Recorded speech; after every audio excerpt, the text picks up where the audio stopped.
Good morning class.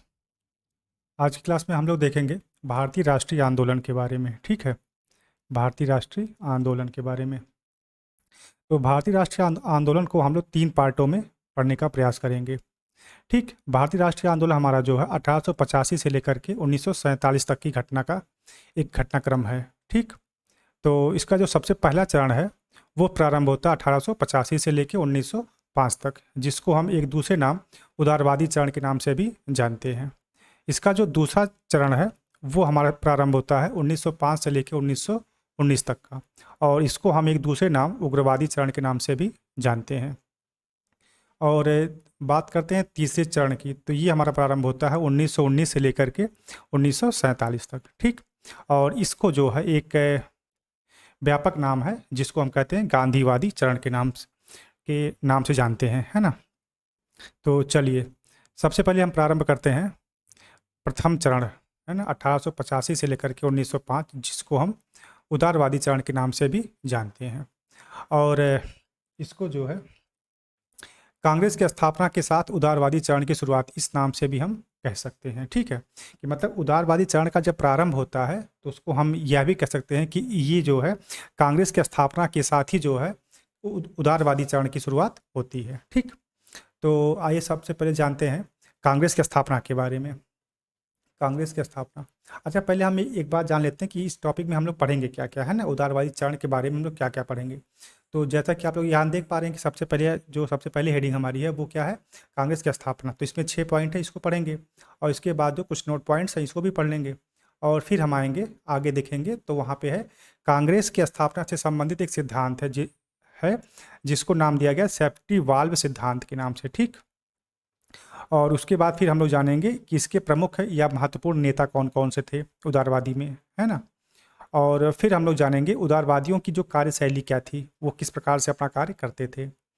और फिर उसके बाद हम लोग देखेंगे उदारवादियों की अंग्रेज़ों से क्या क्या मांगे रही हैं, जिसमें जो सबसे पहली मांग है वो है आर्थिक नीतियों में सुधार हेतु मांगे, और दूसरी है व्यवस्थापिका में संवैधानिक सुधार, और फिर तीसरा है प्रशासनिक सुधारों हेतु मांग, और चौथा है नागरिक सुधारों हेतु प्रयास।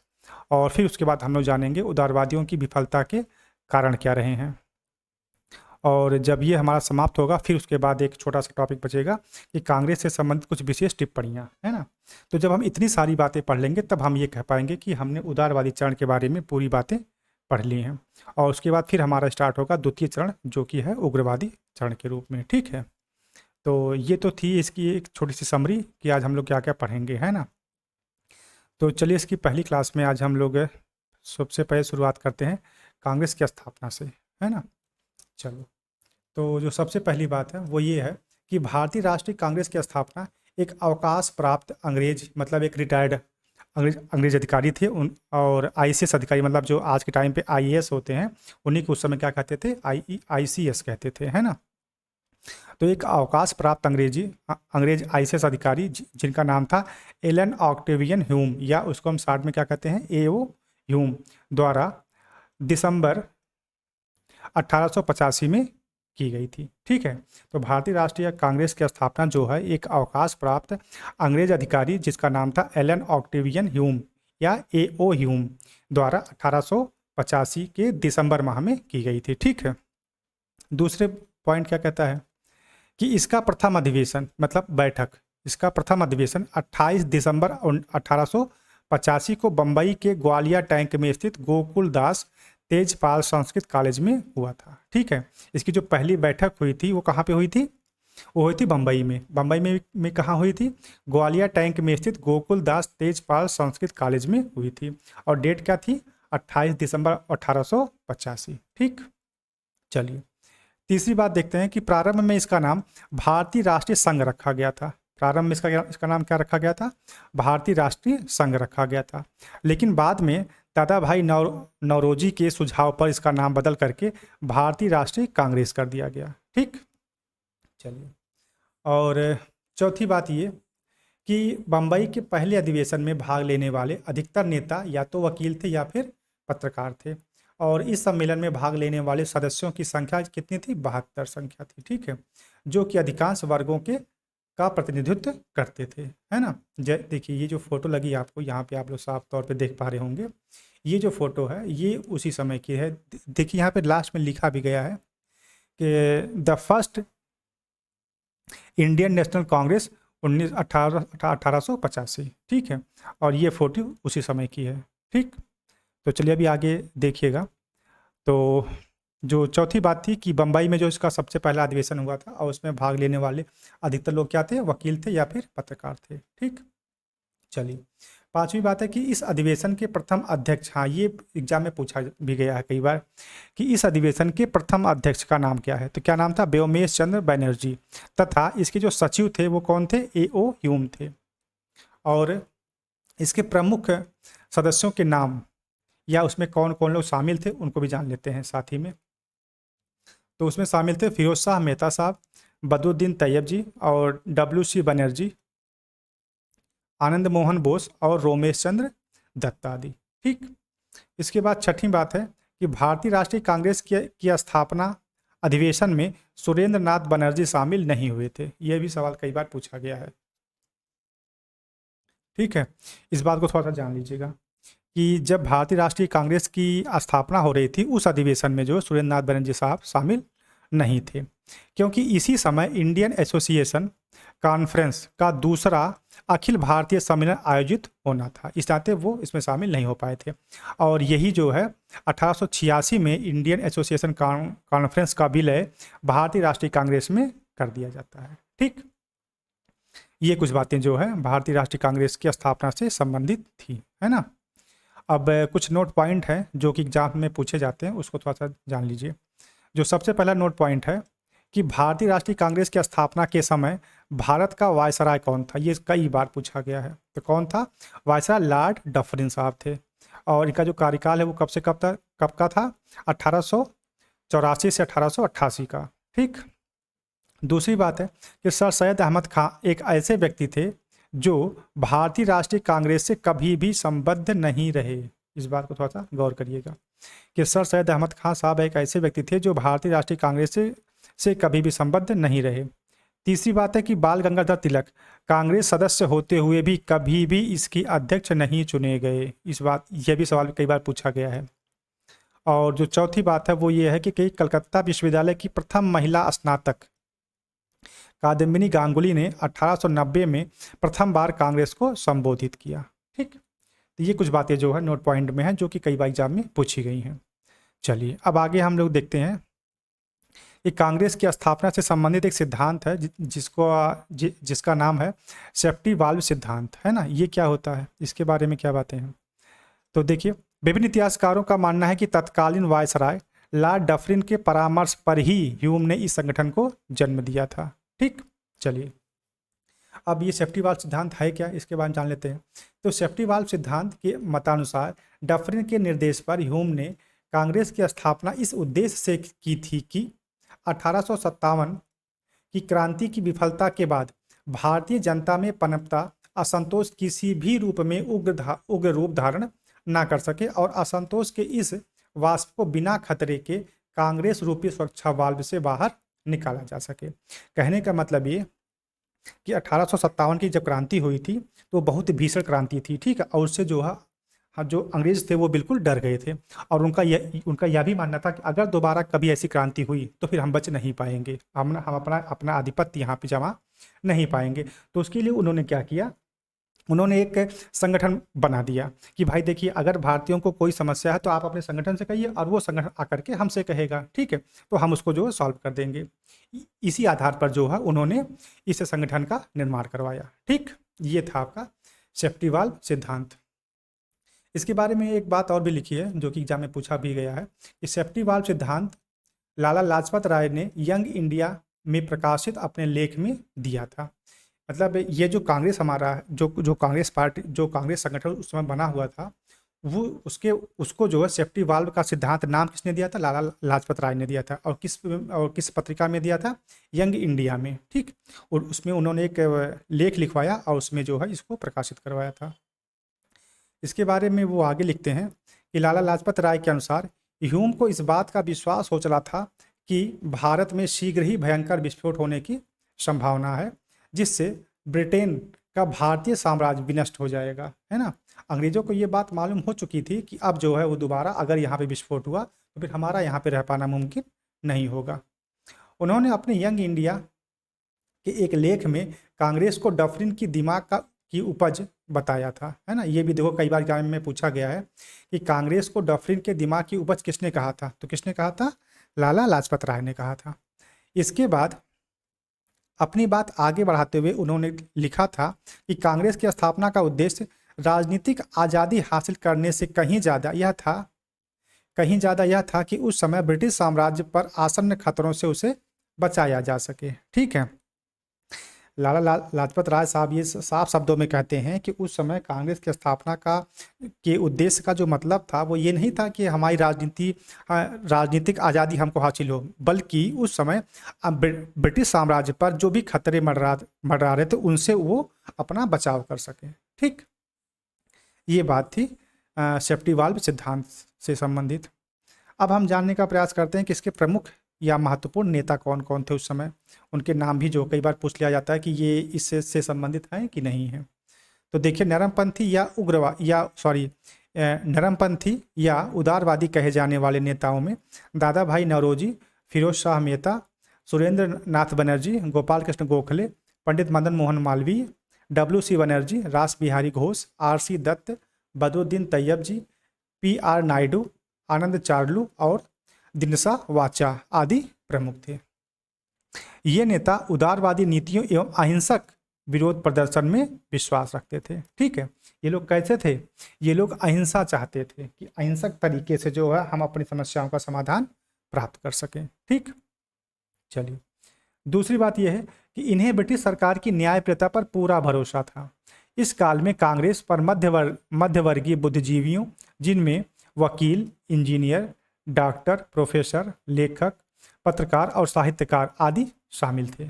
ठीक है, मतलब उस समय कांग्रेस में कौन कौन लोग शामिल थे, उसमें जो मध्यवर्गीय बुद्धिजीवी वर्ग है, जैसे वकील हो गए, इंजीनियर हो गए, है ना, डॉक्टर हो गए, प्रोफेसर हो गए, ये सारे लोग उसमें शामिल थे। ठीक, और जो सबसे अहम बात है वो ये है कि जहाँ पे ये विफल होती है, जहाँ पे कांग्रेस विफल होती है, वो उसका जो सबसे बड़ा रीज़न यही था कि इस समय कांग्रेस भारत की आम जनता, जिसमें किसान, मजदूर, महिलाएं आदि शामिल थे, की आवाज़ नहीं बन पाई। ये इनका सबसे वीक पॉइंट था। ठीक है, तो कांग्रेस में वही लोग शामिल हुए जो लोग क्या थे, या तो वकील थे या फिर इंजीनियर थे, है ना, डॉक्टर, प्रोफेसर, लेखक, पत्रकार और साहित्यकार, ये सारे लोग उसमें शामिल हुए थे। ठीक, लेकिन जो वास्तव में जो भारत की आम जनता थी, जैसे किसान, मजदूर या महिलाएं, वो इसमें शामिल नहीं हो पाए थे, है ना। और इसका एक बड़ा खामियाजा इनको बाद में भुगतना पड़ता है। ठीक, चलिए अब आगे हम लोग देखते हैं कि इनकी कार्यशैली क्या रही है, ये उदारवादी जो नेता लोग थे ये काम कैसे करते थे। ठीक है, चलिए तो जो सबसे पहला पॉइंट है वो यही है कि उदारवादी कांग्रेस का अधिवेशन बुला करके प्रस्ताव पारित करते थे। जो उदारवादी नेता थे वो कांग्रेस का अधिवेशन मतलब उनकी एक बैठक बुलाते थे और उसके बाद एक प्रस्ताव रखते थे। इन प्रस्तावों से जनता को परिचित करवाने हेतु उन्हें समाचार पत्रों में प्रकाशित करवाया जाता था। मतलब अगर कोई समस्या है तो उस समस्या के समाधान के लिए ये लोग क्या चाहते थे कि एक छोटी सी बैठक हो जाए और उस बैठक में जो प्रस्ताव पारित हो जाए या जो भी उसका निर्णय आता था उन निर्णयों को वो जनता से भी परिचित करवाने के लिए अखबारों में गजट करवाते थे। ठीक है, या छपवाते थे। इनका जो कार्यशैली की जो सबसे पहली बात थी वो ये थी। दूसरी बात ये है कि इस दौर में कांग्रेसी नेताओं को उदारवादी अथवा नरमपंथी इसलिए कहा जाता था क्योंकि इनका लक्ष्य अनुनय विनय मतलब प्यार मोहब्बत से या निवेदन करके या प्रतिवेदनों के माध्यम से, भाषणों के माध्यम से तथा लेखों आदि के माध्यमों से ब्रिटिश हुकूमत के समक्ष अपनी मांगे प्रस्तुत करना था। ठीक है, ये लोग क्या करते थे, ये लोग अनुनय विनय करते थे, है ना, प्रतिवेदन भेजते थे, भाषण करते थे, है ना, लेख लिखते थे और इन सब के माध्यम से अपनी बात ब्रिटिश हुकूमत तक पहुंचाते थे। और तीसरी बात यह है कि उदारवादी नेताओं ने अपनी मांग पूरी करवाने के उद्देश्य से ब्रिटेन में दादा भाई नौरोजी की अध्यक्षता में एक समिति की स्थापना करवाई और वो जो साल था वो था 1887 में भारतीय सुधार समिति के नाम से एक समिति की स्थापना करवाई। ठीक, और चौथी बात यह है कि 1892 में भारतीय परिषद अधिनियम का पारित होना उदारवादी नेताओं की मांग का एक परिणाम था। अभी हम लोग आगे पढ़ेंगे इसको। 1892 भारत परिषद अधिनियम, ठीक है। पहले यहाँ पर थोड़ा सा जान लेते हैं कि 1892 में के भारतीय परिषद अधिनियम का पारित होना उदारवादी नेताओं की मांग का एक परिणाम था। इस अधिनियम के फलस्वरूप भारतीयों का राजनीतिक अधिकार का क्षेत्र पहले से थोड़ा ज़्यादा विस्तृत हो गया। उदारवादियों की मांग पर सरकार द्वारा भारतीय व्यय की समीक्षा हेतु वेल्वी आयोग का गठन किया गया। ये थोड़ा सा सवाल इंपॉर्टेंट है कि भारतीय व्यय की समीक्षा हेतु किस आयोग का गठन किया गया था, तो ये किसका था? वेल्वी आयोग, है ना। चलिए, और उसके बाद जो पांचवी बात है वो ये है कि राष्ट्रीय आंदोलन के प्रथम चरण में कांग्रेस में प्रत्येक धर्म के अनुयायियों को कांग्रेस की अध्यक्षता करने का अवसर प्राप्त हुआ। जैसे प्रथम पारसी अध्यक्ष, ये भी सवाल कई बार पूछा गया है कि भारतीय राष्ट्रीय कांग्रेस के प्रथम पारसी अध्यक्ष का नाम क्या है, तो क्या नाम था? दादा भाई नौरोजी। और ये कब बने थे? 1886 में। उसके बाद देखिए दूसरा है कि प्रथम मुस्लिम अध्यक्ष, ये कौन थे? बदरुद्दीन तैयब जी। ये भी कई बार पूछा गया है, 1887 में। और जो तीसरी बात है वो है कि और प्रथम ईसाई अध्यक्ष जॉर्ज यूले 1888 में, ठीक। ये बात जो है कई बार पूछी गई है। चलिए, छठी बात हम लोग जानते हैं कि कांग्रेस के लिए समर्थन प्राप्त करने के लिए लंदन में 1889 में ब्रिटिश कमेटी ऑफ इंडिया बनाई गई, ठीक। इसका सचिव का नाम क्या था? इनके सचिव का नाम था विलियम डिग्बी। और इसी संस्था ने लंदन में भारतीय मसलों से अंग्रेजों को अवगत कराने के लिए इंडिया नामक पत्रिका का प्रकाशन भी किया था, ठीक है। कांग्रेस के लिए समर्थन प्राप्त करने के लिए लंदन में एक कमेटी बनाई गई जिसका नाम था ब्रिटिश कमेटी ऑफ इंडिया। और ये कब बनाई जाती है? 1889 में, है ना। और उस समय इसका सचिव कौन था? William Digby. और यही संस्था होती है जो कि लंदन में भारतीय मसलों से अंग्रेजों को अवगत कराने के लिए इंडिया नामक पत्रिका का प्रकाशन भी करवाती है, ठीक। और सातवीं बात है कि कांग्रेस समय समय पर भारतीय समस्याओं से ब्रिटिश सरकार को परिचित करवाने हेतु शिष्टमंडल भी जो है इंग्लैंड भेजती रहती थी। ये इनकी सब कार्यशैली है, ठीक है। और आठवीं बात यह है कि आंदोलन के प्रथम चरण में राष्ट्रवादी नेता नौरोजी द्वारा प्रस्तुत धन के निष्कासन का सिद्धांत, रानाडे द्वारा भारतीयों को आधुनिक औद्योगिक विकास के महत्व को समझाने तथा रमेश चंद्र दत्त आर.सी. दत्त द्वारा लिखी गई भारत का आर्थिक इतिहास नामक पुस्तक के कारण इस दौर को आर्थिक राष्ट्रवादी युग के नाम से भी जाना जाता है, ठीक है। तो ये कुछ बातें जो है भारतीय राष्ट्रीय कांग्रेस की कार्यशैली की रही है, ठीक। अब हम लोग थोड़ा सा ये जानने का प्रयास करते हैं कि उदारवादियों की जो अंग्रेजों से मांगे क्या क्या थी, है ना। उदारवादियों की अंग्रेज सरकार से क्या क्या मांग थी। वो अपनी मांग, अभी आपने पढ़ा ना कि अनुनय विनय के माध्यम से, भाषणों के माध्यम से, लेखों के माध्यम से अपनी बात पहुंचाते थे। अच्छा, उन बातों में वो रखते क्या क्या थे, उसकी थोड़ी सी चर्चा कर लेते हैं। इसमें जो सबसे पहली हेडिंग है वो ये है कि आर्थिक नीतियों में सुधार हेतु क्या क्या मांगे की गई थी। तो जो पहला है वो है कि भारत में आधुनिक उद्योगों का तेजी से विकास तथा संरक्षण हो। होता क्या था कि जो भी हमारे जो भारत से जो सामान वो ले जाते थे वो रॉ मटेरियल ले जाते थे, ठीक है। और वहाँ से जो है सामान बना करके या वस्त्र बना करके इंग्लैंड से भारत ला करके बेचते थे। तो उसी को ख़त्म करने के लिए उदारवादियों ने अपनी एक मांग रखी कि भारत में भी जो है आधुनिक उद्योगों का संरक्षण होना चाहिए या यहाँ पे वो स्थापित होने चाहिए, है ना। दूसरी बात यह है कि भारतीय उद्योगों को बढ़ावा देने के लिए स्वदेशी वस्तुओं का प्रयोग एवं विदेशी वस्तुओं का बहिष्कार होना चाहिए। तीसरी बात है कि इसके अतिरिक्त भू राजस्व में कमी, नमक कर का उन्मूलन करने की भी मांग उन लोगों ने की थी। और चौथी बात है कि बागान श्रमिकों की दशा सुधारने एवं सैन्य खर्चे में भी कटौती करने की मांग कही थी। सैन्य खर्चे में कटौती से मतलब ये है कि जो वहाँ के अधिकारी होते थे तो उनको सैलरी बहुत ज़्यादा दी जाती थी, और जो हमारे भारतीय सैनिक होते थे उनको जो सैलरी कम दी जाती थी। और सबसे बड़ी बात कि वहाँ पर जो है कि उसमें जो है अंग्रेज अधिकारी की जो संख्या होती थी वो बहुत ज़्यादा हुआ करती थी, और हमारे जो भारतीय सैनिक होते थे उनकी संख्या कम होती थी, ठीक है। तो उनका जो जब हम उन पे ज़्यादा व्यय करेंगे तो हमारे जो देश का पैसा वो बाहर निकल जाएगा, ठीक है। तो उसको कम करने की बात कही गई थी। और एक बात और है कि प्राथमिक शिक्षा के प्रसार तथा तकनीकों व उच्च शिक्षा की सुविधाएं बढ़ाने की मांग कही गई थी। ठीक है, ये सब जो है आर्थिक नीतियों के में सुधार हेतु मांगे की गई थी। और उसके बाद है नेक्स्ट हमारा कि व्यवस्थापिकाओं में संवैधानिक सुधार, ये थोड़ा सा इंपॉर्टेंट है, इसको जान लीजिए। व्यवस्थापिका में संवैधानिक सुधार, अभी जो हमने आपसे ऊपर कहा ना कि 1892 का जो एक वो आया था भारतीय परिषद अधिनियम, वो आप देखिए उसकी चर्चा यहाँ पे हो रही है कि 1920 तक भारत में व्यवस्थापिकाओं को कोई वास्तविक प्रशासनिक अधिकार प्राप्त नहीं थे।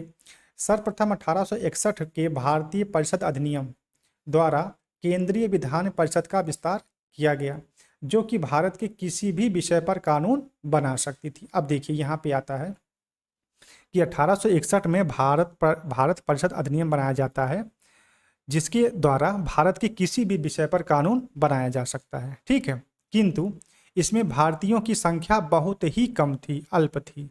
अब देखिए कितनी कम थी ये भी जान लीजिए कि 1862 से लेकर के 1892 के मध्य लगभग 30 वर्षों में मात्र 45 ही भारतीय इस परिषद के सदस्य बन पाए। अब आप समझिए कि 30 वर्षों में सिर्फ 45 भारतीय ही जो इस परिषद के अध्यक्ष सदस्य बन पाए। और इस प्रकार जो है 1861 के एक्ट ने ब्रिटिश भारत में केंद्रीय स्तर पर एक छोटी सी विधानसभा को जन्म दे दिया। ठीक है, ये जो एक्ट बना था भारत परिषद अधिनियम 1861, इसी के द्वारा जो है भारत में केंद्रीय स्तर पर एक छोटी सी विधानसभा का निर्माण होता है। ठीक, अब देखिए ये जो 30 साल हमारे रहे हैं, इसके बीच क्या क्या संवैधानिक सुधारों की मांग की गई थी, वो बात यहाँ लिखी गई है कि 1862 से लेकर के 1892 के मध्य संवैधानिक सुधारों की मांगे जो है 2 बिंदुओं पर केंद्रित रही हैं। पहला ये रहा कि परिषदों का विस्तार एवं इसमें भारतीयों की भागीदारी को बढ़ाना।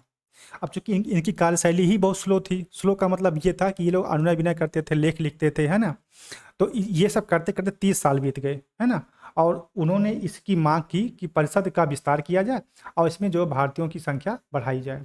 दूसरी बात ये कि परिषदों में सुधार भी किया जाए, जैसे आर्थिक विषयों पर परिषदों को और अधिक अधिकार देने का कार्य किया जाए। ठीक है, और इनकी संवैधानिक सुधारों की मांग को सफलता तब मिलती है जब ब्रिटिश सरकार ने 1892 का भारत परिषद अधिनियम बना दिया।